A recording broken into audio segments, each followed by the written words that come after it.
Muito bem, então terceiro parágrafo da segunda petição do Pai Nosso. Que entendemos por reino de Deus? Por reino de Deus entendemos um tríplice reino espiritual, a saber, o reino de Deus em nós ou o reino da graça. O reino de Deus na terra, isso é a Santa Igreja Católica, e o reino de Deus nos céus ou o paraíso. Olha que bonito, né? Então, o reino de Deus é um tríplice reino espiritual. O reino de Deus em nós, ou o reino da graça, o reino de Deus na terra, a Santa Igreja, e o reino de Deus nos céus ou o paraíso. Muito legal. Que pedimos com as palavras, venha a nós o vosso reino, com relação à graça. Com relação à graça, pedimos que Deus reine em nós com sua graça santificante, pela qual ele se compraz em residir em nós como um rei em seu palácio, e que nos mantenha unidos a ele pelas virtudes da fé, da esperança e da caridade, pelas quais reina sobre a nossa inteligência, sobre o nosso coração e sobre a nossa vontade. Que pedimos com as palavras, venha a nós o vosso reino com relação à igreja. Com relação à igreja, pedimos que ela se dilate cada vez mais e propague por todo o mundo, se propague para todo o mundo para a salvação dos homens. E pedimos com as palavras, venha a nós o vosso reino com relação à glória. Com relação à glória, pedimos que possamos um dia ser admitidos no santo paraíso, para o qual fomos criados e onde estaremos plenamente felizes. Parágrafo 4º da terceira petição do Pai Nosso. Que pedimos na terceira petição, seja feita a vossa vontade, assim na terra como no céu. Na terceira petição, seja feita a vossa vontade, assim na terra como no céu, pedimos a graça de fazer em todas as coisas a vontade de Deus, obedecendo aos seus santos mandamentos tão prontamente como os anjos e santos lhe obedecem no céu. Pedimos, além disso, a graça de corresponder às inspirações divinas e de viver resignados à vontade de Deus, quando Ele nos manda tribulações. Então é necessário fazer a vontade de Deus. A gente fala, reza, seja feita a vossa vontade, mas será que nós estamos à disposição do Senhor para que realmente seja feita a vontade dEle? Porque às vezes a pessoa reza, seja feita a vossa vontade assim na terra como no céu, está pensando lá no céu e na terra também, na vida dos outros, não na nossa. No mundo, no planeta, enfim, né? Mas não na nossa vida. E qual é a vontade de Deus para a nossa vida? Será que nós estamos prontos para se cumprir a vontade de Deus na nossa vida? Porque a vontade de Deus na nossa vida, meus irmãos, é que nós sejamos igreja doméstica, que nós continuemos com a Igreja Católica Apostólica Romana até a volta de seu Filho Jesus, com todos os percalços, dificuldades e perseguições que hão de aparecer por isso, já estão aparecendo e vão aparecer mais ainda. Essa é a vontade do Senhor, que a gente então abandone a vida do mundo e passe a se dedicar a Ele. Ah, mas eu trabalho o dia inteiro, professor, então, mas você vai fazer o seu serviço e nem por isso você tem que estar no mundo, não é? Você pode estar com a sua cabeça e o seu coração no Senhor. Você pode estar jogando também conversa fora, falando de futebol, de política, de um monte de coisa que não tem nada a ver, e você pode estar pensando no Senhor, pode estar em oração, pode estar procurando na sua folga, estar lendo livro, de repente, eu tenho 1 hora de almoço, meia hora para almoçar, meia hora para ler livro de santo, Então você pode estar assim, ocupando a sua mente com as coisas de Deus, tanto quanto possível, ou pode estar aí perdido no mundo e não lembra de nada, E aí é complicado, porque você foi chamado mais perto de Deus, o Senhor separou você. Santo significa separado por Deus para Deus. Então, por mais que você continue no mundo fazendo as suas coisas, a vontade de Deus é essa para a sua vida, ótimo, mas de qualquer forma, a gente está se dedicando ao serviço de Deus, servindo a Deus na nossa vida. Tá certo? Então tem que ver se a gente realmente, quando tem noção de quando a gente reza, seja feita a vossa vontade, assim na terra como no céu e na minha vida também, Tá certo? Tudo bem. É-nos necessário cumprir a vontade de Deus? É-nos tão necessário cumprir a vontade de Deus como nos é necessário conseguir a salvação eterna. Porque Jesus Cristo disse que só entrará no reino dos céus quem tiver feito a vontade de seu Pai. Então é preciso fazer a vontade de Deus, senão nequinha de céu para nós. Tá certo? Ou isso, ou a gente condenado ao inferno. E aí que é o negócio, porque é assim, aquele homem, nunca me sai da cabeça, aquele homem que comerciante, lá da época lá de Santa Brígida, ele era uma pessoa piedosa, ia à missa, fazia suas doações, fazia seus jejuns, penitências, e não foi para o céu, ele ia para o inferno. Nossa Senhora que intercedeu por ele. Porém, Jesus falou assim para ele: então, tudo bem, olha, como a minha mãe intercedeu por você, você não vai para o inferno, mas só que você vai ficar no purgatório até o fim dos tempos, porque se você pudesse, você ficaria no mundo até o fim dos tempos, então você vai ficar lá no purgatório até a minha volta. Então, por que isso acontece? Porque é uma pessoa que está na igreja, mas não está na igreja, está uma parte, mas não está por tudo, não está realmente fazendo a vontade do Senhor. A vontade do Senhor é que a gente se prepare para Ele, para ir para Ele, para estar no céu com Ele. Depois de tudo que Ele fez e faz por nós, né, o Senhor quer que a gente esteja com Ele, esteja preparado, se prepare, use essa vida para se preparar para Ele.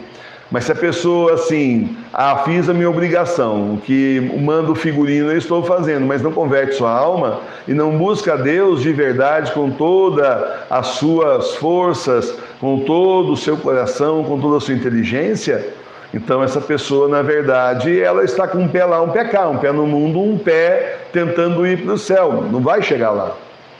Nós precisamos ter senso de realidade, nós não vamos durar aqui para sempre. Se o Senhor não tivesse para voltar, a gente também não ia durar para mais 100 anos, nem 50. Acontece que o Senhor está voltando. Mas se assim não fosse, de qualquer forma, nós nos encontraríamos com o Senhor mais cedo ou mais tarde, isso vai acontecer.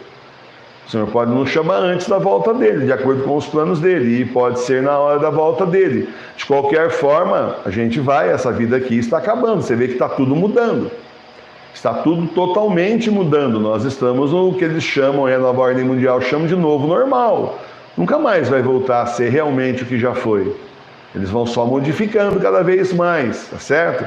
E vai mudar mais ainda com a volta do Senhor depois dos 2 dias de escuridão. Então, é isso, a gente, o que falta de verdade para a gente realmente se dedicar ao Senhor e fazer a vontade dele, antes que a gente não vá para o céu?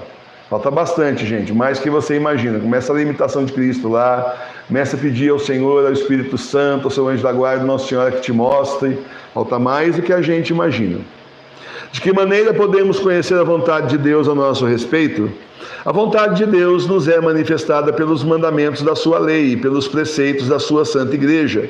Nossos superiores espirituais, postos por Deus para nos guiar no caminho da salvação, nos orientam a fim de que conheçamos os desígnios particulares da providência a nosso respeito, desígnios que se podem manifestar em divinas inspirações ou nas circunstâncias em que o Senhor nos tenha colocado. E no caso, o Senhor aqui me coloca como pároco para conduzir, então, o rebanho dele para ele. Então é por isso que a gente tem a obrigação de falar aquilo que não é tão popular, mas que é obrigado a falar. Porque tem a responsabilidade de dizer a verdade, mesmo que não seja nada daquilo que você queria saber, mas a verdade é a verdade. O que o Senhor ensina é aquilo que Ele diz e pronto, não podemos mudar nenhuma vírgula, né? Devemos sempre reconhecer a vontade de Deus nas prosperidades ou adversidades da vida. Tanto nas prosperidades como nas adversidades da vida presente, devemos reconhecer sempre a vontade de Deus, o qual tudo dispõe ou permite para o nosso bem. Embora, às vezes, o Senhor escreva direito por linhas tortas, né? Você acha que está tudo dando errado e, na verdade, Ele está te poupando de um monte de coisa, você não entende nada, você acha que está tudo aí caindo debaixo de você, e você fala o que está acontecendo, e depois lá na frente que você vai entender que aquilo que você estava querendo, desejando, trabalhando para aquilo não é o melhor para você. Várias vezes eu comento, dou exemplos a respeito disso, dessa situação, né? Porque o melhor para você é a sua salvação. Esse aqui é realmente o melhor, é a sua salvação. Aconteça como for, seja como for a vontade de Deus para você, mesmo que os seus planos não deem certo como você pensou que seriam ótimos e maravilhosos, não dá certo daquele jeito, mas o plano nosso tinha que ser, assim, apenas um, fazer a vontade de Deus para que a gente possa, então, merecer a salvação. Pronto, é isso aí. Fazer a vontade de Deus mirando na nossa salvação, né? A vontade é essa, a nossa vontade tem que ser fazer a vontade do Senhor e o objetivo, chegar no céu. Pronto. Se nós formos por esse caminho, por esse ângulo, por essa visão, você vai ver que por esse tipo de olhar de Deus, as coisas são muito diferentes daquilo que a gente gostaria, do que a gente imaginaria, do que o mundo fala que seria o melhor. Mas para Deus é outra coisa, é outro detalhe. Olha, São Paulo lá, caindo do cavalo, ficando cego no caminho de Damasco, 3 dias cego e achou que nunca mais ia enxergar na vida, o desespero que isso não foi. Mas em compensação, como foi bom, porque ele se converteu, virou o apóstolo Paulo, e sem isso não teria acontecido, e na hora ele deve ter achado muito ruim, Então é isso, Deus escreve direito por linhas tortas, diziam os mais velhos com razão. Quer dizer que Deus nos revela a sua vontade pelos sinais dos tempos? Não. A revelação divina encerrou-se com a morte do último apóstolo, de maneira que não há mais revelação pública necessária para a salvação. A afirmação de que devemos ver em todas as coisas a vontade de Deus diz apenas que todas as coisas estão sujeitas à santíssima vontade de Deus, de maneira que mesmo o mal não acontece sem uma permissão de Deus, que sabe tirar o bem do mal e por isso o permite. E como Deus tem sobre os homens uma amorosa providência, devemos ver em todos os acontecimentos bons ou maus um desígnio de Deus que visa a nossa salvação eterna. Olha, gente, a igreja tem uma preocupação muito grande com as pessoas ficarem aí com aquelas coisas, aquelas revelações aí particulares que muitas vezes são até imaginárias. A igreja, para reconhecer uma revelação particular, ou seja, feita por um santo ou por uma santa, dá trabalho. Eles realmente vão, eles investigam, eles procuram sinais que realmente aquilo está dentro, inclusive do que foi ensinado, revelado nas Escrituras, né? Não é qualquer um que eles batem o carimbo lá e falam, olha, essa visão aqui é verdadeira, não é fácil assim. Aí a irmã Maria de São Pedro, o jeito que ela sofreu para que assim aceitassem que as revelações da Sagrada Face a ela eram verdadeiras. Sofreu bastante, ela e tantos outros santos. Tá certo? Então, meus irmãos e minhas irmãs, isso também não quer dizer que as revelações particulares não tenham valor, as reconhecidas pela Santa Igreja. As revelações que são reconhecidas pela Igreja têm um grande valor, porque nelas o nosso Senhor e Nossa Senhora vão então nos mostrando o caminho das pedras, vão de acordo com o tempo explicando mais, se aprofundando mais, completando aquilo que está nas Sagradas Escrituras, né? Mas, se você for ver mesmo, o resumo da ópera é o que está mesmo aí nas Sagradas Escrituras, no Antigo e no Novo Testamento. O resumo da ópera está ali. O que vai acontecer está ali. Os detalhes a mais são falados e essas aparições existem para reforçar a nossa fé. Então, de tempos em tempos, aí Nossa Senhora apareceu na história da humanidade e deu sinais, fez milagres e tudo mais, Nosso Senhor também, que é para as pessoas fortalecerem a fé, para dar aquele up assim na fé das pessoas daí da nossa igreja, tá certo? Então não quer dizer que as revelações particulares não têm o seu valor, as reconhecidas pela igreja têm sim, né? Mas também não quer dizer que todo mundo é sujeito a ter revelação particular, tem que ter muito cuidado com isso, porque qual era o maior receio de todos os santos e santas que tiveram revelações particulares, que viram Jesus, Nossa Senhora? Maior receio era não ser Jesus, não ser Nossa Senhora, ser o demônio. Aí fingindo ser Nossa Senhora e fingindo ser Jesus. Aconteceu até com o Padre Pio. Então tem que ter cuidado, porque senão a gente começa a entrar no misticismo que beira assim até o espiritismo mesmo, né?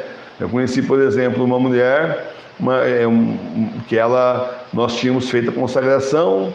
E aí, então, eu dei a ideia de, puxa, eu podia juntar um grupo de pessoas consagradas, naquela época, né, estava na igreja ainda, puxa, estou na igreja ainda agora, mas na verdadeira, né? naquela época que ainda ia a missa, você entendeu? E aí, então, podia juntar, falei para o seminarista que nos preparou, né, podia nos juntar mais gente, a gente falar mais, estudar mais, junto aqui o livro de São Luís Maria de Montfort e tal. Aí ele gostou da ideia e tal, chamou umas pessoas lá, que ele conhecia que tinham sido também, né, consagradas e tal, e fez uma primeira reunião. Aí na primeira reunião eu mesmo falei, gente, precisamos dar um nome para nosso grupo aqui, né, nosso grupo de consagrados, né. Aí já apareceu uma mulher lá, levantou a mão e falou, olha, eu sei como é que vai se chamar o nome, eu sei como é que a gente faz para saber isso, eu vou te perguntar para Nossa Senhora, vou ficar a semana inteira rezando para Nossa Senhora e vou perguntar, ela vai revelar para mim. Falei, mas não precisa incomodar Nossa Senhora, né? A gente mesmo podia escolher, não sei, Nossa Senhora das Graças, né? Não, eu vou perguntar para Nossa Senhora e ela vai me revelar. Ela é da Renovação Carismática.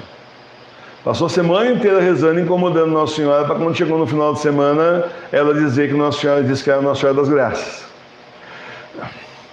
Tá? Então é assim, é complicado, gente, começar a perturbar assim, o céu desse jeito, aí não, né? Aí até para saber o nome de um grupo de oração, de um grupo de consagrados, tem que... Então tem os exageros, e tem outros tantos aí que a gente viu na igreja, tem os exageros. Por isso que a igreja, então, ela por prudência corta muita coisa, já não assume logo de cara muita coisa, justamente para evitar aí até o charlatanismo mesmo, né? E as visões erradas, vidente que está só interessado em dinheiro, vidente que está revendo o demônio e acha que é Jesus e a Nossa Senhora, para evitar tudo isso, para evitar que o povo de Deus seja enganado. A igreja tem uma grande preocupação com isso, como mãe, né? Nossa mãe igreja, né? Ela se preocupa muito em cuidar dos seus filhos, tá bom? Então aí, na próxima vez, que amanhã não, porque amanhã tem as orações especiais de domingo, mas a próxima vez nós vamos continuar no parágrafo 5º da 4ª petição do Pai Nosso. Professor, seria legal você marcar aí. Próxima vez vai começar na 4ª petição do Pai Nosso, parágrafo 5º, página 65.